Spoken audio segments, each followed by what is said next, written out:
ওই সময় যখন আমরা হলের সামনে, তখন হচ্ছে ওই মারামারির ওই ছাত্রলীগের লোকগুলো আমাদের মিছিলের উপরে আক্রমণ করে।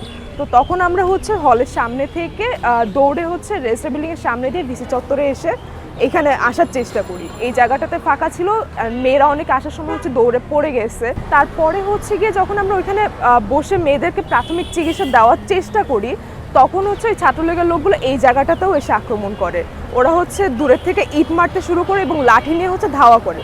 তো মেয়েরা আমরা যারা ছিলাম, আমরা হচ্ছে মানে প্রোটেকশনের জন্য ওইখানে 3টা বাস দাঁড়ানো ছিল, তো ওটা পিছিয়ে গিয়ে আমরা হচ্ছে সুরক্ষার জন্য দাঁড়ানোর চেষ্টা করি। কিন্তু ছাত্রলীগের লোকেরা তখন হচ্ছে ওই পুরো বাসের সব দিক থেকে ঘিরে ধরে। বাইরের দিকে যারা ছিল তাদেরকে হচ্ছে ওরা লাঠি দিয়ে মারতে থাকে এবং ভিতরে যারা ছিল তাদেরকে লক্ষ্য করে ওরা হচ্ছে ইট পাটকেল মারা শুরু করে।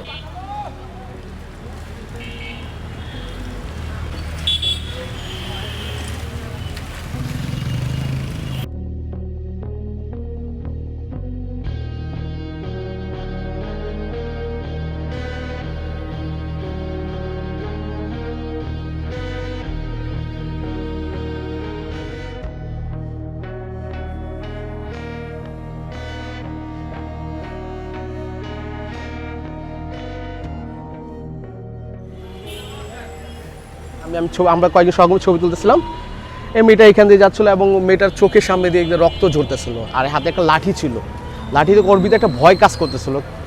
তো আমি ছবি তুললাম, তখন তো সবারই রক্ত ঝরতেছিল, কম বেশি সবারই, কারো মাথায়, কারো চোখের নিচে, কারো হাতে, কারো পায়ে।